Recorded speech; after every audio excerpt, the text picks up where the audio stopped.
എല്ലാവർക്കും എൻ്റെ നമസ്കാരം. ഓം ശ്രീ ഗുരുഭ്യോ നമ, ഓം ശ്രീ ഋഷിഭ്യോ നമ, ഓം ശ്രീ പരമഋഷിഭ്യോ നമ, ഓം ശ്രീ പരാശക്തിയൈ നമ.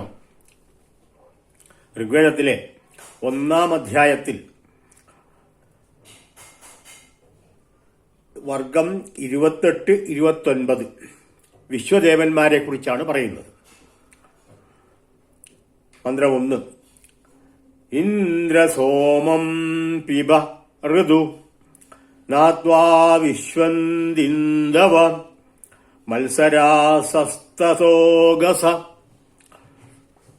അന്വയം: ഹേ ഇന്ദ്ര, ഋതൂനാം സഹ സോമം പിബ മത്സരാസ തൽ ഓകസ ഇന്ദവ ത്വാം ആവിശന്തു.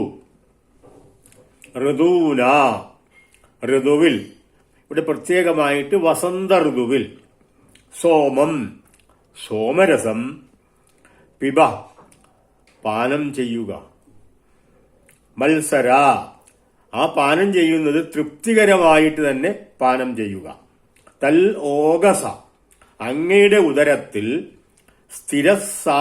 സ്ഥിരസ്ഥായിയായിട്ടുള്ള ഇന്ദവ, പാനയോഗ്യമായിട്ടുള്ള സോമരസം. ദേവന്മാരിൽ സോമരസം അത്യധികം ഇഷ്ടപ്പെടുന്ന ദേവനാണ് ഇന്ദ്രൻ. ഇന്ദ്രനെ സംബന്ധിച്ചിടത്തോളം യാഗവേദിയിൽ ഹാജരായിട്ട് വരും സോമരസം പാനം ചെയ്യാനായിട്ട്. ആ സോമരസം പാനം ചെയ്യാനായിട്ട് ആവിശന്തു, പ്രവേശിക്കട്ടെ. അല്ലയോ ഇന്ദ്രദേവ, വസന്ത ഋതുവിൽ യാഗവേദിയിലെ സോമം അങ്ങ് പാനം ചെയ്താലും. യാഗങ്ങൾ പലപ്പോഴും കാര്യമായി നടക്കുന്നത് വസന്ത ഋതുവിലാണ്. തൃപ്തിഹോമവും തൃപ്തിഹേതുവും അങ്ങയുടെ ഉദരത്തിൽ സ്ഥിരമായി വസിക്കുന്നതുമായ പാനയോഗ്യമായിട്ടുള്ള സോമരസം യാഗവേദിയിലേക്ക് പ്രവേശിക്കട്ടെ.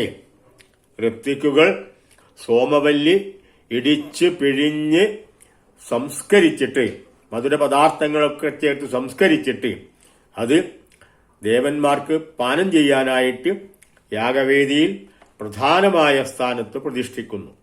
അത് യാഗകർമ്മത്തിലെ ഏറ്റവും പ്രധാനമായിട്ടുള്ള ഒരു കർമ്മം കൂടിയാണ്. അതാണ് ഈ മന്ത്രത്തിന്റെ സാരം. ഈ രംഗം ഇവിടെ അവസാനിക്കുന്നു. വീണ്ടും കാണാം. നമസ്കാരം.